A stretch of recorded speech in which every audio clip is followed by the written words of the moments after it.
What's up, everybody, and welcome to Fantasy Football Today. DFS, thank you for joining us. You know what this is. This is the early look at Week 6, and it's a little bit of a recap in Week 5. I've got Meg Shoup joining me, or I should say Megan. It's Megan Shoup, right?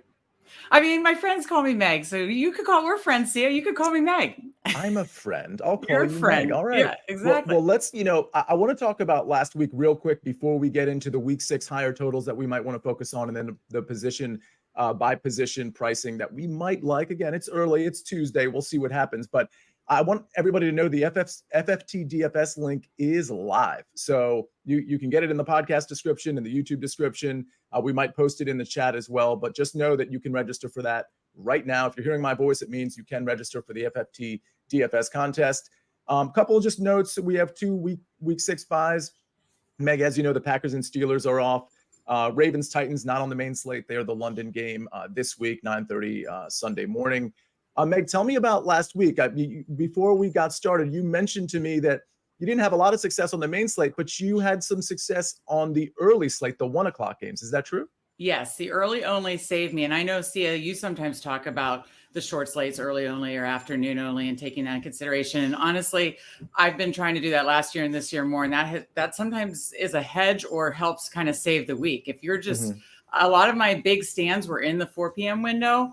And I happen to be wrong on a lot of my big stands in fading Chase or, the Cousin Jefferson stack, the Garrett Wilson, Zach Wilson stack. I was wrong on a lot of things outside of Cooper Kupp. I did love Cooper Kupp last week, but outside of that, I was wrong on a lot of things. So main slate was awful. However, because I played early slate, I just did Dolphins and Lions onslaughts and did wonderful in the 1 p.m. slate. And that saved my week. So I think kind of hedging and doing early only for afternoon only and main can kind of help you if you don't have something right on one of the windows, I love that. This is something I preach. I really need to do it more. I think the early slate, the afternoon slate, isolating those, especially when you're looking at a slate where you just can't make decisions, where you're kind of intimidated by the slate because there's so many, quote, good options, and you can't figure out where you want to go, and you're diversifying too much. And what I mean by that is you're just getting pieces of too many games, and which at the end of the day isn't a good idea. That's the point where you should be looking at the early slate and the afternoon slate. So keep that in mind, that it's available. It's a bit of a softer market. Like the optimizers in the content out there is mainly for the main slate as opposed to those fractional slates, if you will. So it's something to keep in mind. All right, Meg, I'm so glad you brought that up because I really encourage people to try and do that. Listen, we're all about playing some cash games, being smart with your main slates, but definitely differentiate. And you used to do, real quick, yes or no on this one, you used to do the tiers. Do you do the tiers still? I play casually. Yes, I still do play tiers, and I try to diversify there too, to just do different types of contests. If I really feel good about a game, maybe I'll do a showdown, which may not have a huge prize pool, but do a showdown for that. I do a few tiers contests. I'm doing a little less this year, but yeah, I really think diversifying is right. Because like you said, especially all the contents for the main slate, but also if it's just diversifying kind of your strategies and where all your allocations going. So. And people might not even know what I'm talking about when it comes to tiers. Like just go into the contest room. You'll see when you see like all the contests in the classic and showdown, you'll see tiers contests, and you can just take a look and see if you like it. You're choosing among a pool of players in each tier. Meg, I know we talked about it when you were on our off-season series last year, and I tried it a couple times, and then to be honest with you, I kind of forgot about it. But again, if you're intimidated by the main slate, this isn't just a main slate show. It's not just a main slate DraftKings situation. I don't know if FanDuel has the options that DraftKings does, but the point is, make sure you know what contests are available and get the ones that you're comfortable with. All right, let's talk about some of the Week 6 games with higher totals. I'm just kind of cherry picking here when it comes to the higher totals because some of these lines might move. And frankly, some of the lower totals still might be good games to play in DFS, especially if we have concentrated points. The classic like Anthony Richardson offense where I understand he's injured. He'll be out a few weeks, but he's a good example of like he can be in a 42-point total and you could be just fine. You're playing him solo. You're pairing him with, Pittman or Josh Downs. Like those are the types of low totals where you can still stack and get some shares. But here are the higher totals. Vikings, Bears, 49. Seahawks, Bengals, 46.5. Colts, Jags, 45.5.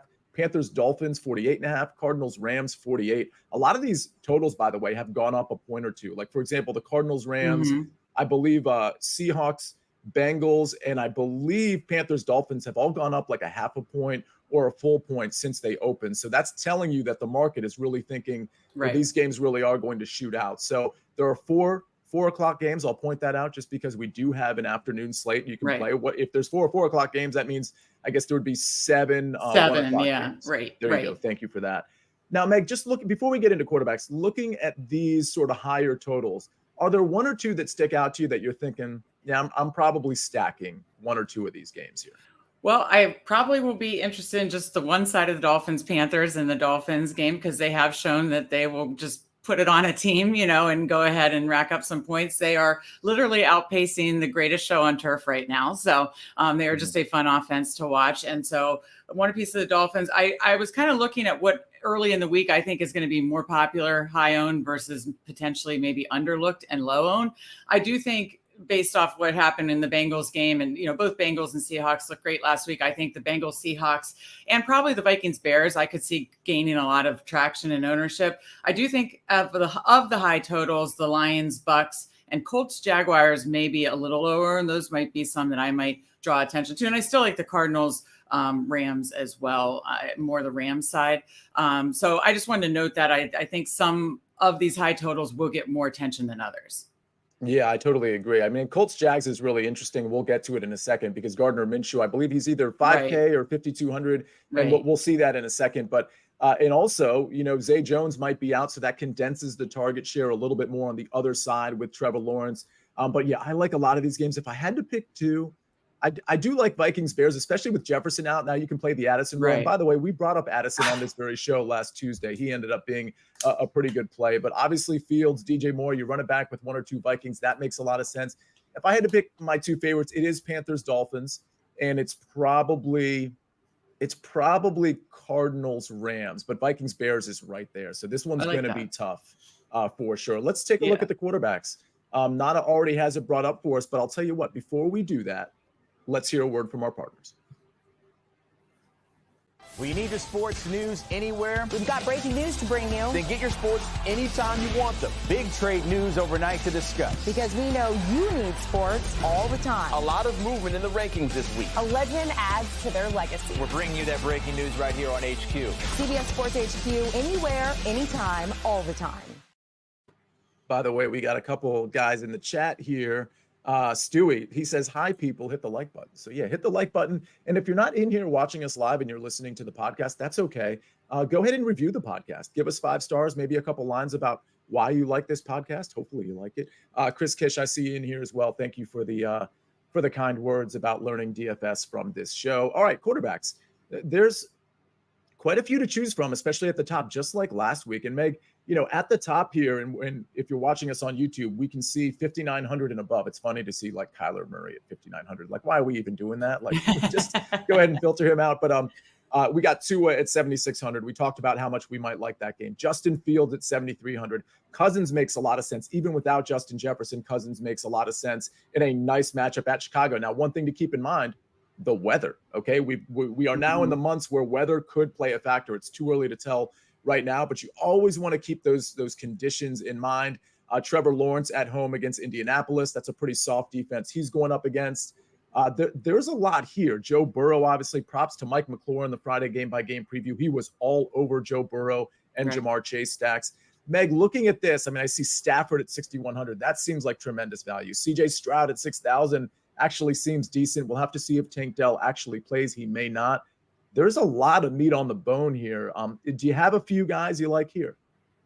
Yeah, I would say starting at the top, obviously, I do have interest in Tua. And then working down, I'd say my favorites are Lawrence and Cousins. I just think, like you said, that you can double stack both of them pretty fairly easily, especially given Cousins, the situation with Jefferson now a double stack with Cousins really could work.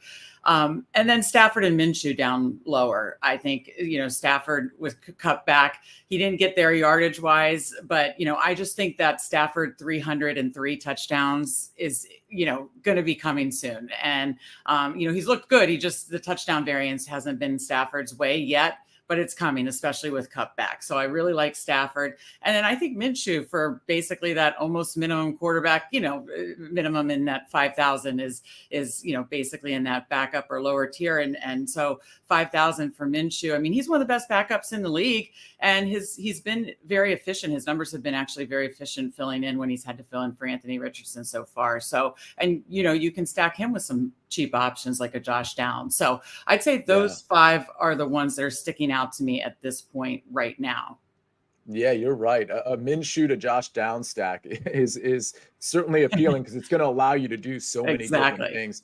I totally agree with you on Stafford too at 6,100. That seems too soft a number against an Arizona defense that got carved up by, an injured Joe Burrow and Ja'Marr Chase. But now Stafford has Puka Nacua and Cooper Kupp to throw to, among others. Like, that's hard to stop. A healthy Stafford in a Sean McVay system with 2 like really good pass catching route running receivers, that is really, really hard to stop. So, I even think in cash games, I'm going to be looking at Minshew and Stafford because they're just so cheap, and we can kind of hook them up with receivers that I think we can rely on. But of course, up top, it's hard to ignore Tua. It's hard to ignore Justin Fields after what we saw against Minnesota's defense of all teams. So there's a lot to choose from. On the game-by-game preview, we'll have to narrow it down. I think Cousins is a guy I'll probably end up staying away from just because there's so many other options, but I don't hate that one either. I like Trevor Lawrence.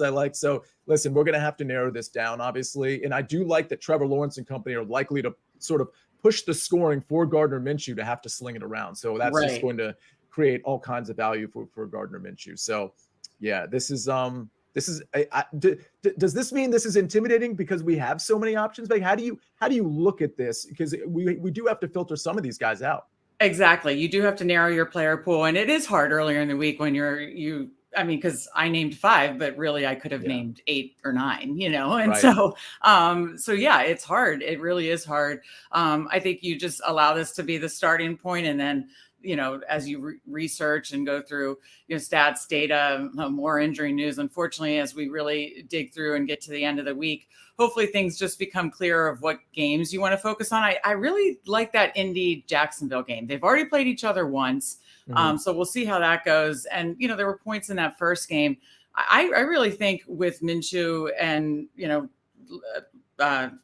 Ridley's looked a little better these last 2 weeks in London. I think Minshew and Lawrence could really push each other. And I do really like that game. So early in the week, I like that. And some of the guys I mentioned, I really like the Stafford call just because of the savings it allows. But yeah, it's hard. There's a lot of guys I like up top, as you mentioned. And so it is really hard to narrow down. But yeah, you do have to narrow it down. And I would say, just let this be the starting point and then start kind of crossing off and condensing as the week goes.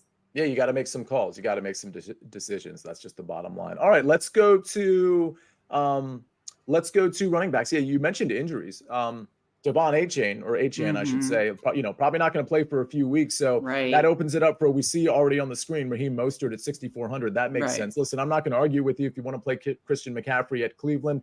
9,500, a pretty steep price, but I totally get it. When I look at the sort of the top of this board here, we know Etienne's getting the work. I mean, he's really getting the work and he's getting the production. So I like him. Alvin Kamara he got a ton of rush attempts, but we know he gets the passing work too. At 6,800, that's still a tremendous value. Who do you like? Those are the guys I like at the top of this board. Anybody I'm missing here, or anybody you want to boldface?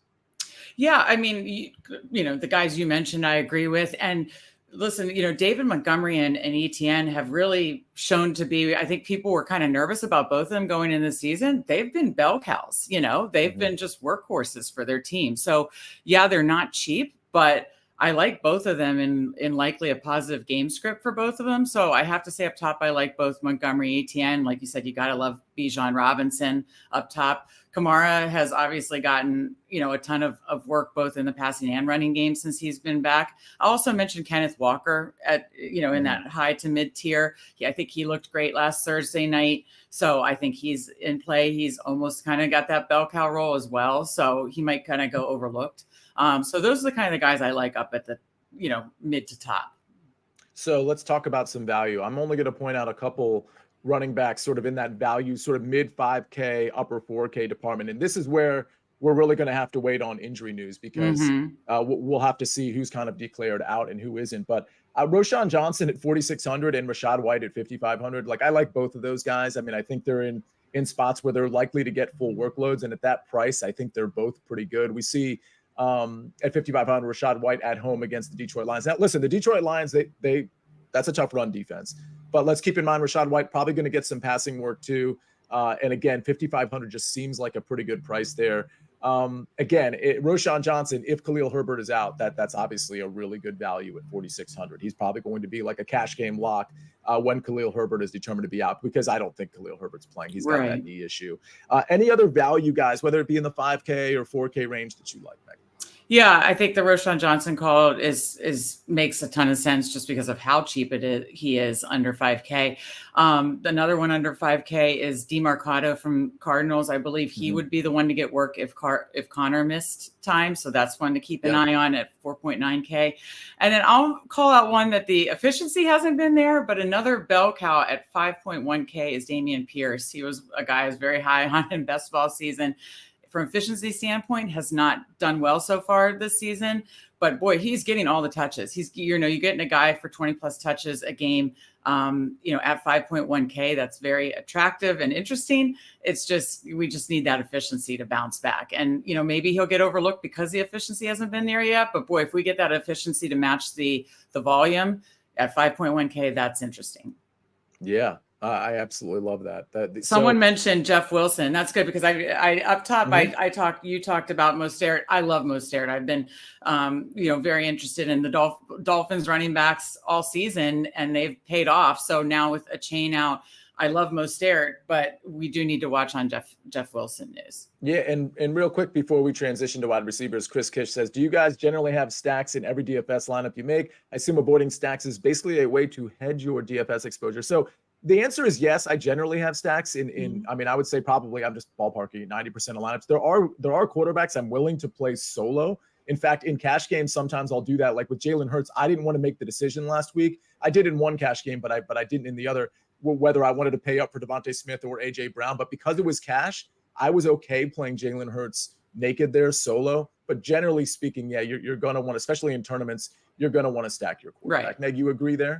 Yes. Yeah. I generally play the smaller field tournaments, and I am stacking. I don't overstack typically, unless it is a situation like on the small slates. That's where I do think it gives you a little more permission to overstack if you see, situations like last week where I think the Dolphins are going to blow out, the Lions are going to be in a blowout script. I just want as many pieces as I can. I think short slates, you can get a little more creative and even overstack. Generally in main slate, I just stack 1 to 2 players with the quarterback. Yeah. And by overstacking, Chris, she might mean that you're stacking your quarterback with 2 pass catchers. Then you're bringing it back with not just one guy. Maybe you're bringing it back with 2 guys because you just think this is the game that is going to shoot out. You want to be right about that game, and you want everybody to be wrong about the other games that they're stacking. All right. Well, we're going to go to wide receiver. We're going to go through some of our favorite wide receivers real quick. But before we do that, let's hear a word from our partners. CBS Sports Network goes all in with the World Series of Poker. We're talking a full house of characters in a competition flush with cash. The World Series of Poker on CBS Sports Network.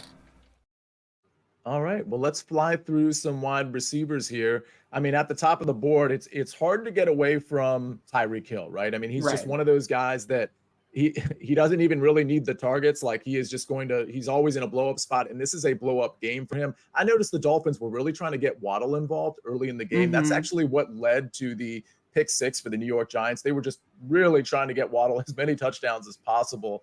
It didn't really work out ultimately. I mean, he got his touchdown early, but Tyreek Hill at 9,300, I have no problem with that. I mean, Tua Tyreek stacks are going to be popular. There's so many bringbacks for Carolina, whether it be Adam Thielen, who has now been priced up a little bit, FYI, but Jonathan Mingo is still priced down. DJ Shark, he doesn't get the targets like a Thielen will, or maybe even not the targets a Mingo will, but these are guys that can get deep and maybe pay off their salary. So those are certain ways you can stack this Miami game. I do like Tyreek Hill. Cooper Kupp is interesting. It's 9,000 now. Ja'Marr Chase, 8,300. He was 7,800 last week, so he hasn't been priced up tremendously. Puka Nacua, always interesting. He's 1,000 less than Cooper Kupp. Amon-Ra St. Brown, probably not going there, but it does look like he's going to play. Anybody at the top that you love here, Meg? Yeah, I mean, I always love it, like you said, Tyreek Hill, and I wanted to be early on Cooper Cup, and I was last week. That was one of the few 4 p.m. decisions I was right on, and I'm going to go ahead and run that back this week. Listen, I think you could play either Cooper Cup or Puka Nacua or both. That would be pretty expensive, but if I had to choose one, I would go Cup, even though he's $1,000 cheaper, or excuse me, $1,000 more expensive. He looked just like Cooper Cup. He just didn't have the touchdown last week. As we know from the prior years, he was, usually very much like in the -110 market for the touchdown market. So, obviously he is a big red zone target for Matthew Stafford. Even though he didn't get in the end zone last week, I still like him to just be able to hit that ceiling and maybe have the highest chance to hit that ceiling of all these top guys. But like Hill, like Cup, like Chase, of course, they'd be my three favorite at the top of the board. Love it. And I'll go over some of the mid-tier plays and value plays real quick. And then Meg, I'll kick it to you. If we scroll down to that like mid 6K range, we're going to find Calvin Ridley. We're going to find DK Metcalf, who I think is probably going to be a little underowned. And we know he has the upside. The Cincinnati Bengals defense can be exposed. So it's just something to think about there. But again, Calvin Ridley, especially with Zay Jones likely out, I think Calvin Ridley, guys like Christian Kirk, even Evan Ingram are certainly in play in what we hope is a shootout against Indianapolis. DJ Moore, obviously, is in consideration at home. Again, check the weather in Chicago. You never know. But playing the Minnesota Vikings, I mean, I don't think DJ Moore is going to replicate what he did against Washington, but he's certainly the number one option, and it's an obvious stack, Justin Fields to DJ Moore. Maybe you want to throw in Darnell Mooney there just to get tricky. Obviously, Cole Kmet is in play in that stack as well. Jordan Addison, loved him last week, like him this week as well. I think Tyler Lockett is interesting. Marquise Brown hasn't been priced up very much at all. I believe he's 5,300, which honestly kind of surprised me. And there we see Jordan Addison at 5,700. But guys like Boyd and Osborne, we mentioned Josh Downs. These are all kind of value plays I like. DJ Shark, I mentioned him. Mingo mentioned him. These are kind of more punt-ish plays if you need to make your lineup work. There we see Josh Downs at 4,100. Let's talk about maybe some mid-tier or cheap plays that you like, Meg.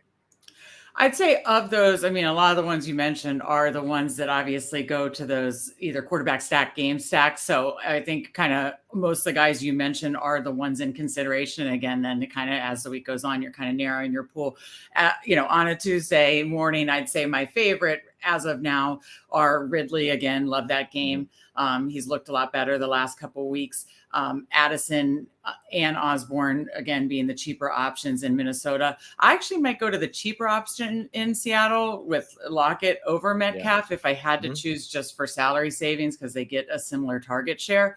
And then, I really like that Josh Downs call as well to be able to save some money again in that Indy Jacksonville game. And then you mentioned Mingo. I think that's a great call. If you wanted to run back the Dolphins game, he's kind of the cheapest option. I mean, Thielen has been really standing out for them.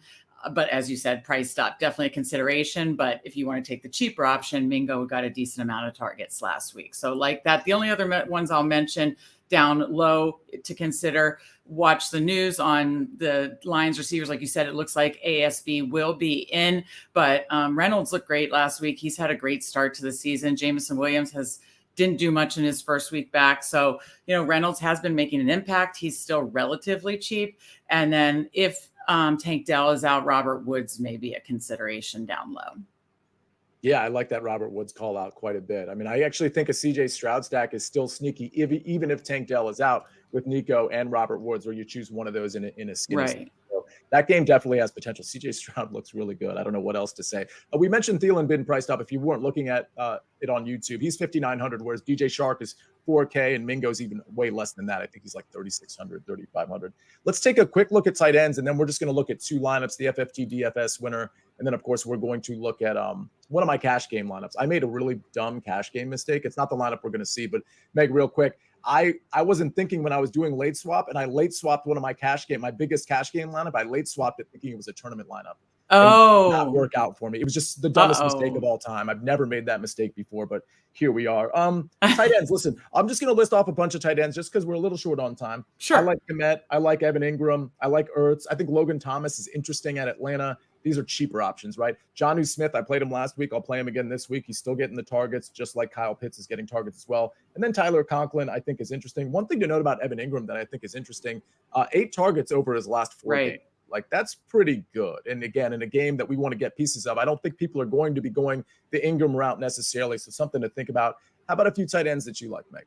Yeah, I think Ingram is priced too cheap for the amount of targets he's getting. And then in that game, I'd say our game because of, Washington, but Washington, Atlanta, my goodness, both teams are just targeting their tight ends at a very high rate. So I think you could consider Logan Thomas, Jonnu Smith, or Kyle Pitts. Love it. Love it. And we'll have way more on the tight end position. Sorry, we're running through it, but I feel like the tight end position doesn't need, and we can bring up the FFT DFS winner with the lineup there from he has a really cool screen name. So I'm waiting for it to come up so I can Bubba something. Uncle Bubba, I think was his name. But I will say this, a lot of people are kind of like punting on tight end. Obviously you wanted to play Hawkinson last week, or not Hawkinson, excuse me, Laporta last week. And that you would have been really hooked up. But we'll get into tight end a little bit more on the Friday game by game preview. Uncle Bubba wins the FFT DFS contest, which again is live. Register for it right now. He had the AJ Brown, Jalen Hurts stack, which was my favorite stack on the show. I believe that was my cheat sheet. Breece Hall, absolutely loved. Achane, I absolutely love. Like, these are all kind of FFT DFS plays. And he had Ja'Marr Chase, which was Mike McClure's big hitter guy. Josh Reynolds made a lot of sense now that we weren't sure if he was going to play, but when we knew he was going to play and Mon-Fri was out, it made sense to go to Josh Reynolds. Love the Jonnu Smith play. Marquise Brown. Listen, this is an FFT DFS lineup if I've ever seen one. Bad defense selection. I was on the Titans too, but it didn't matter. It made his lineup work. So that one actually didn't affect him too dramatically. So really good lineup from Uncle Bubba. Let's bring up my cash game real quick. This one is, this one cashed. Again, I'll tell you right now, my other cash game, which was for a lot more money, didn't cash because I made like the dumbest mistake of all time, late swapping, thinking it was a tournament lineup. But here, this is a good one to bring up because this is a cash game lineup that cashed that didn't have a stack. And we just had that question earlier. Right. In cash, I think you can certainly get away with not stacking, especially when you have a running quarterback. It's not my preference, but I just didn't want to declare on Devontae or AJ Brown. So I just wanted to get all the Jalen Hurts points. That worked out. Bijan did not work out, but you see, I had Achane, I had Thielen in that lineup, I had Breece Hall. The others were kind of duds. I mean, Jonnu Smith was okay, but long story short, again, this is a cash game lineup that had a good stack and one or two other good players, and that's all it needed to cash. So keep that in mind in cash games. If you can get your stack right, or even if your stack is decent and you have one or two really high-flying guys, like in my case, Thielen and Achane and Breece Hall, like, you're going to be good to go. You're probably going to cash. So again, don't rest on the cash games. Meg, any final comments before we get out of here? We have about 30 seconds. No, we're just looking forward to another fun week. This helps my process a ton. Hopefully it helps you all. And again, another reminder last week, go ahead and play a little bit of early only, afternoon only, and main slate and diversify kind of your portfolio. And good luck, Diversify your portfolio. Love it. We'll see you on Friday for the game-by-game preview. That's Meg Shoup, not Megan Shoup, because we're friends. We're friends. Meg Shoup. My name is Nejad. We'll see you on Friday. This has been FFT